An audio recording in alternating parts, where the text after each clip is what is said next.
ये पहली बार हुआ है कि किसी देश ने अमेरिका के ऊपर हमला करने का हिम्मत दिखाई, और वो भी अपने डिफेंस के लिए।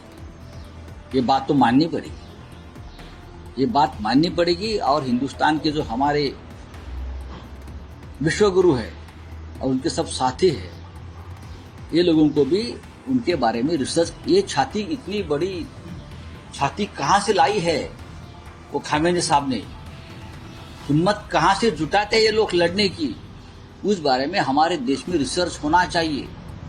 ना ट्रम्प के आगे झुके, ना नेतन्याहू के आगे झुके, ना किसी दबाव में झुके। अपने देश पर जो हमला हुआ उसके लिए वो देश लड़ता रहा और सबको घुटने में लाया। प्रेसिडेंट ट्रम्प ने हमला किया, प्रेसिडेंट ट्रम्प को भी जवाब दिया। उसके लिए एक देश में एक जज्बा चाहिए, हिम्मत चाहिए। संदेश झूठ से हटके। नमस्कार। युद्ध विराम शुरू हुआ, लेकिन उसके बाद भी दोनों तरफ से हमले जारी रहे। झल्लाए राष्ट्रपति डोनाल्ड ट्रंप ने इजराइल को हड़काते हुए कहा कि उन बमों को मत गिराओ जो मैंने तुम्हें दिए थे, और तुरंत अपने पायलटों को वापस बुलाओ। ट्रंप ने पत्रकारों को यह भी बताया कि इजराइल और ईरान ने हमलों के साथ युद्ध विराम की शर्तों का उल्लंघन किया है। ट्रंप ने कहा कि वो ईरान से खुश नहीं है, लेकिन इजराइल से बहुत नाखुश हैं। आज दुनिया भर में सबसे बड़ा सवाल यही है कि कितने दिन बरकरार रहेगा सीज फायर।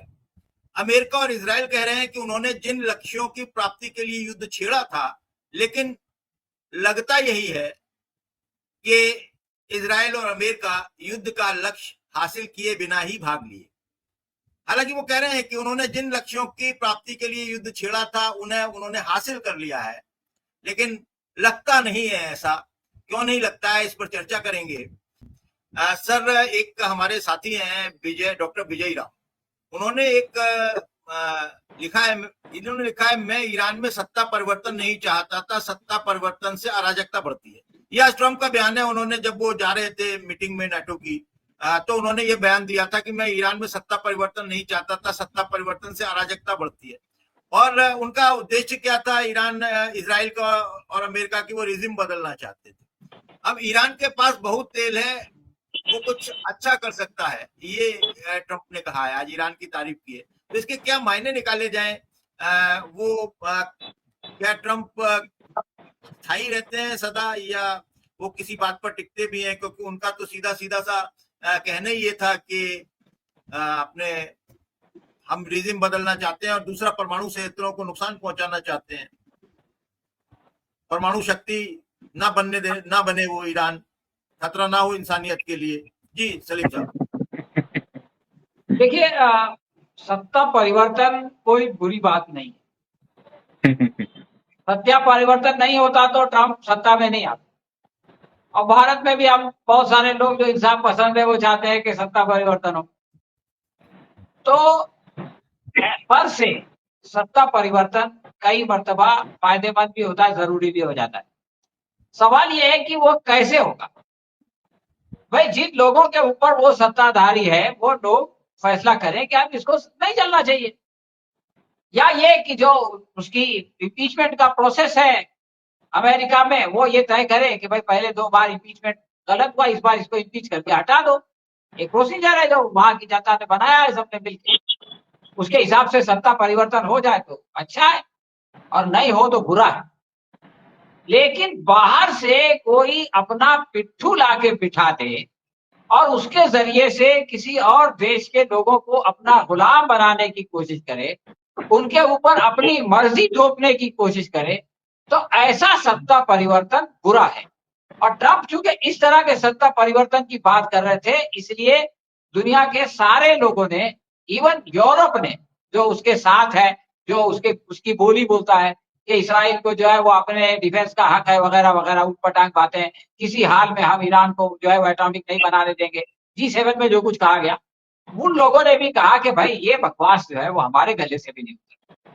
तो सत्ता परिवर्तन के सिलसिले में हमारे यहाँ ये क्लैरिटी होनी चाहिए। आपसे जिस वक्त बात हो रही थी तो आपने एक जुमला कहा था कि क्या खोया क्या पाया। ये बहुत अच्छा प्रश्न है, और इस पर गौर करना चाहिए एक खास एंगल से, एक खास जाविये से। वो जाविया ये है कि कौन क्या पाना चाहता था और क्या पाया। और क्योंकि उसके बगैर ये नहीं, अभी मैं कुछ पाना चाहता था, ट्रंप कुछ और पाना चाहता था, और इसराइल कुछ और पाना चाहता था, ईरान कुछ और पाना चाहता था। तो थोड़ा सा ये प्रश्न पे इस वक्त रुक के सोचना चाहिए। मेरे ख्याल में ट्रंप की परेशानी ये है कि उस एक हर आदमी के जहन पे एक सौदा समाता है, जिसको आप कहते हैं। ट्रंप के जहन पे ये सौदा समाया हुआ है कि मुझको नोबेल पीस प्राइज मिलना चाहिए। अब कैसे मिलेगा? तो जिस वक्त वो आया तो उस वक्त ये था कि तो दो कन्फ्लिक्ट चल रहा था, एक गाजा का कन्फ्लिक्ट चल रहा था, एक यूक्रेन का कन्फ्लिक्ट चल रहा था। उसने कहा भाई देखो, मैं अमेरिका को ग्रेट बनाना चाहता हूं, इसलिए किसी जंग में नहीं जाना चाहता, जंग में नहीं जाना, और जो जंगों में अमेरिका पड़ा हुआ है उसको रोक देना।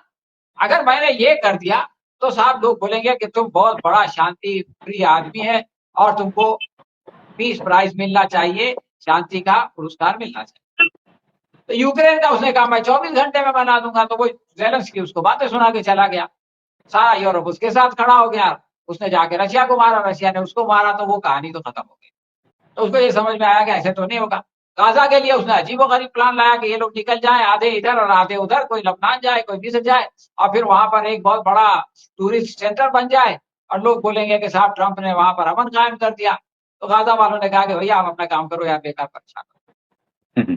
अब उसको अचानक भारत पाकिस्तान की ऑपरेशन सिंदूर दिख लिया, तो उसने कहा चलो ये मौका है आपदा में अवसर। तो उसने जवाब कहा दिया कि आप जंग बंद कर दो, और जंग बंद हो गई। तो उसने कहा कि देखो साहब, 2 न्यूक्लियर पावर को मैंने जो है वो बचा लिया, और आप मुझको प्राइज दे दो, अमन पुरस्कार दे दो। उसके बाद इसराइल और ईरान में लड़ाई शुरू हो गई। उसने कहा ये तो और भी बड़ा मौका है। तो सिंपल बात यह है कि ट्रंप किसी न किसी तरह, ऐसा लगता है, बल्कि एक अभी उसका स्टेटमेंट आया भी था कि यार मैं कुछ भी कर लूं तो मेरे को नहीं मिलेगा, वो उसकी मायूसी का था। लेकिन मजे की बात यह है जोशी साहब कि उसने जो आज सीज फायर का ऐलान किया, उसको ईरान ने नहीं माना। तो ये बात समझ में आती है कि ईरान से उसका पुराना झगड़ा है। लेकिन इसराइल ने भी नहीं माना। अब वो परेशान है, गाली गलौज कर रहा है, इसराइल को गाली गलौज कर रहा है। तो उसका जो सपना है नोबेल शांति प्राइज पुरस्कार का, वो बार बार बनता हुआ दिखता है और बार बार टूट के बिखर जाता है। तो ये ट्रंप चाहता था और ये उसने खोया। अब ईरान क्या चाहता था? मेरे ख्याल में बहुत सारी चीजें इंसान एक वक्त में चाहता है। गालिब का शेर सुना होगा आप, तो शेर शायरी के शौकीन है। हजारों ख्वाहिशें ऐसी कि हर ख्वाहिश पे दम निकले, बहुत निकले मेरे अरमान लेकिन फिर भी कम। तो ईरान की भी बहुत सारी ख्वाहिशें होंगी, लेकिन उसकी सबसे बड़ी ख्वाहिश तो ये जरूर रही होगी, ऐसा मेरा गुमान, कि जो जुल्म इसराइल ने गजा में किया है, इसको इसकी सजा मिले। ये एक चीज होती है। और दूसरी चीज होती है कि वो सजा मैं दूं, उसकी एक अलग खुशी है। यानी कोई आदमी ने किसी पे अत्याचार किया, आपने किसी और से उसको सजा दिला दिया, ये भी आपको एक खुशी है। लेकिन आप खुद उसको सजा दें, उसकी डबल खुशी है। लेकिन इसराइल जो है वो उसका मौका नहीं दे रहा था। इसलिए ईरान को मजबूरन जो है वो हिजबुल्लाह के जरिए से या हुतियों के जरिए से इसराइल को सजा देने की मजबूरी थी, हमास की हिमायत करके, क्योंकि हमास तो लड़ ही रहा था। लेकिन इसराइल ने मौका दे दिया, और जो मौका मिला है ईरान को, उसका उसने इतना अच्छा उपयोग किया कि उसने इसराइल के जो है वो बैंड बजा दिए, और इसराइल को मजबूर होकर के अमेरिका के पास जाना पड़ा कि माई बाप अब बचा लो, अब आप आओ, वरना मेरा तो, बंबई की जबान में हम लोग बोलते हैं, मेरी तो खटिया खड़ी हो गई है। अमेरिका ने सोचा अच्छा चलो इस पर भी एहसान कर दो, उसने बमबारी किया। तो ईरान को एक और मौका मिला। वो जो डर था कि अगर अमेरिका जंग में आ गया तो क्या होगा, B2B से क्या होगा, तो दो बातें सामने आई। पहली बात तो ये सामने आई कि ईरान ने इस आश्वासन के बावजूद कि मैं 15 दिन का वक्त देता हूं, अपना सारा रेडियो एक्टिव मटेरियल हटा, इसलिए कि उसको इसकी जबान पे भरोसा नहीं है, पता नहीं कब क्या कर देगा। दूसरी बात जो सामने आई वो और ज्यादा खतरनाक है। वो ये है कि उनका जो एक पावर प्लांट था वो इतना नीचे था कि इनका B2B बॉम्बर जो है वो उसको चीर नहीं सका। तो ये जो हुआ था कि हम साहब आपकी जमीन के अंदर उसको भी B2B से खत्म कर देंगे, तो ये हुआ खत्म हो गया। ये डर निकल गया कि अगर कल को, जैसा कि हमारे फिरोज भाई की बड़ी मनोकामना है कि ईरान जो है वो जल्दी से जल्दी जो है वो डिटरेंट के तौर पे एटॉमिक बम बना ले, तो ईरान को ये है कि मैं उधर बनाऊंगा फर्जों में, तो कम से कम B2B तो नहीं। ईरान, हाँ, तो वो डर जो है वो निकल गया। एक और उसकी ख्वाहिश थी कि वो हमेशा अमेरिका से ये कहता रहा कि भाई साहब आपको तो हमको मारने के लिए अमेरिका से आना पड़ेगा या इसराइल से आ जाएंगे आप, लेकिन हमको आपको मारने के लिए अमेरिका नहीं जाना पड़ेगा।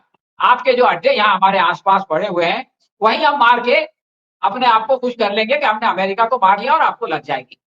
तो आज जो कतर पे हमला हुआ है वो एक, उससे कोई बड़ा नुकसान नहीं हुआ, लेकिन उससे एक इशारा मिल गया कि ये चीज फिर से हो सकती है और अगली बार जब होगी तो आपको अपना झोला उठा के वेस्ट एशिया से भागना पड़ेगा। तो ये ईरान की जो वो थी कि उसका डर अपने दिलों से निकालना अपने लोगों के, या ये है कि अमेरिका को ये बताना कि आप अगर इनकी मदद के लिए आएंगे तो आप खुद असुरक्षित हो जाएंगे, ये ईरान ने पाया।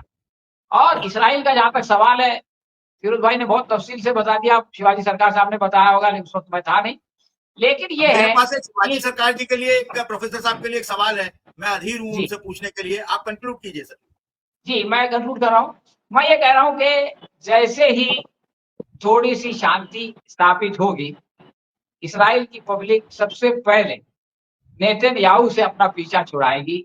तो जो नेतन्याहू चाहता था कि इस झगड़े की वजह से अपनी लोकप्रियता बढ़ाए और अपनी सत्ता को मजबूत करे, तो उसकी ये मनोकामना भी पूरी नहीं हुई, उसने इसको भी खोया। शुक्रिया।